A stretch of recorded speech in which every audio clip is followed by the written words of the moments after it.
appreciate being second now to somebody in his life. And can I suggest to you that many of us in the church in this hour, we are exactly like that. It's a Saul spirit that is running around in the church because we have this spirit of competition. And what we do is we like to compete now with one another. If I allow somebody to pray, somebody get mad because they didn't have the opportunity to pray that day. If you allow someone to do the Bible reading, you wonder within yourself, well, why pastor didn't call me to do the Bible reading?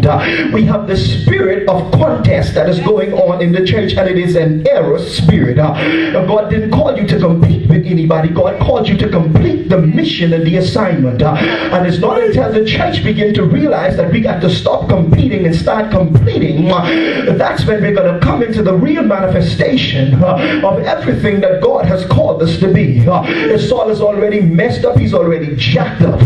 Great God, because if you begin to study the historicity of this man's life, he already lose now the favor of God. And rather than seeking now the face of God, so that supernatural signs and wonders now can be bestowed back upon his life, as he finds himself dimensionally thrusted now, going back into battles, he finds himself taking on a jealous and an angry spirit. Rather than getting down on bended knees and tarrying and fasting now before the Lord, he finds himself now looking into what this man was accomplishing. Great God, anytime you begin to look at what other folks is doing and what this one is doing and what that one is doing, you got to begin to realize now that will begin to jack you up.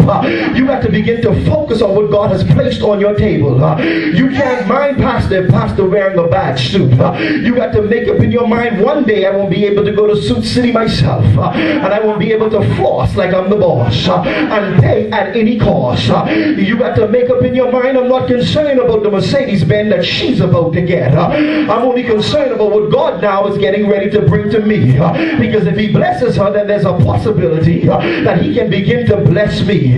Because the last time I checked, God now is not no respecter of any person. I feel like preaching to anybody, and ain't nobody can beat God given. So if God give my neighbor, if God give my sister, if God give my brother, if God give my auntie, my cousin, if God give the couple upstairs and the couple downstairs, then I know I'm next in line. I know all it means now is God is showing himself as God. All it means now is God is showing me that he has the capability, that he has the capacity. All is showing me that God is saying that he's still able.